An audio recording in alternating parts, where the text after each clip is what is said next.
10 برس پاکستان میں بندوق اور ڈنڈے کے زور پہ حکمرانی کرتے رہے. پھر انہوں نے جیسے حکمرانی کی اسلام مذہب کے نام پہ اپنی ذات کو فائدہ دینے، ذاتی اقتدار کی ہوس پوری کرنے کے لیے اس نے مذہب کا جو نام استعمال کیا اور ملک کا جو ستیہ ناش کیا. اب جس پاکستان میں ہم رہ رہے ہیں وہ پیور پاکستان، ضیاء الحق کا پاکستان ہے، جس میں کوئی بھی فرقے واریت کا نعرہ مار کے کسی کو قتل کر دیتا ہے، کوئی بھی شدت پسند آ کے کہیں بم پھوڑ دیتا ہے، کہیں بھی دہشت گردی مذہب کے نام پہ ہو جاتی ہے. یہ ضیاء الحق کا وہ پاکستان ہے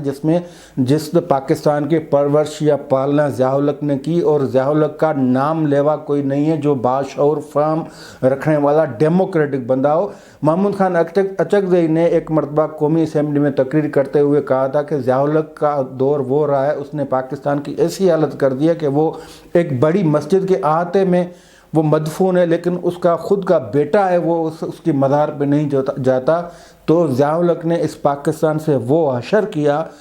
پرائی جنگ کو اپنے گھر لے کے آیا، اپنے گھر کو جلا دیا، طالبان مجاہدین کے نام پہ پیسے کھائے، پیسے لیے، ان کے جو ان کے ساتھی حامی تھے انہوں نے پیسے بٹورے.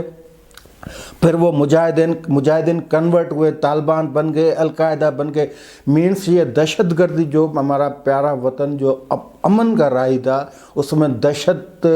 گردی کے جو بیج تھے، نفرتوں کے جو بیج تھے، کلاشن کوف کلچر جو تھا، ہیروئن کلچر تھا، جو پوری شدت پسندی، انتہا پسندی، فرقہ واریت، دہشت گردی، یہ فقط مذہب کے نام پہ جنرل ضیاء الحق لائے. اور ایشیا کے ماڈل ڈکٹیٹر سے اس حد تک لوگ نفرت کرتے ہیں کہ سندھ میں کوئی ماں اپنے بچے کا نام ضیاء الحق نہیں رکھتی. اور میرے خیال میں پورے پاکستان میں کوئی 1% تقریباً ایسے خاندان ہو گئے جہاں پہ ضیاء الحق نامی بندے ان کا نام، بچے کا نام رکھا ہوگا. اس ضیاء الحق کے لیے ارباب غلام رحیم جو میرے سندھ کے وزیر اعلیٰ رہے ہیں وہ کہتے ہیں کہ خدا کرے ضیاء الحق آ جائے کہ پیپلز پارٹی میں سے ہماری جان چھوٹ جائے. اس کا بتانے کا مقصد یہ ہے کہ یہ ایک مینٹلٹی آپ دیکھیں، ایک ایسی مینٹلٹی جس میں ابھی تک مطلب اقتدار کے حصول کے لیے آپ کسی بھی ایسے بندے مطلب ضیاء الحق تو مر گئے، وہ آ نہیں سکتے، لیکن مطلب اس مینٹلٹی کے، اس مائنڈ سیٹ کے لوگوں کو بلایا جاتا ہے، مطلب ان کے لیے دعا کی جاتی ہے. مطلب ایک دماغ کے ایک کھانے میں یہ چیز رکھی ہوئی، ایک آپشن رکھا ہوا ہے کہ کوئی اس طرح کا کوئی بندہ آ جائے جو ہمیں مطلب اقتدار میں کوئی ہمیں لے کے آئے. مطلب یہ شیخ رشید والی مینٹلٹی ہے نا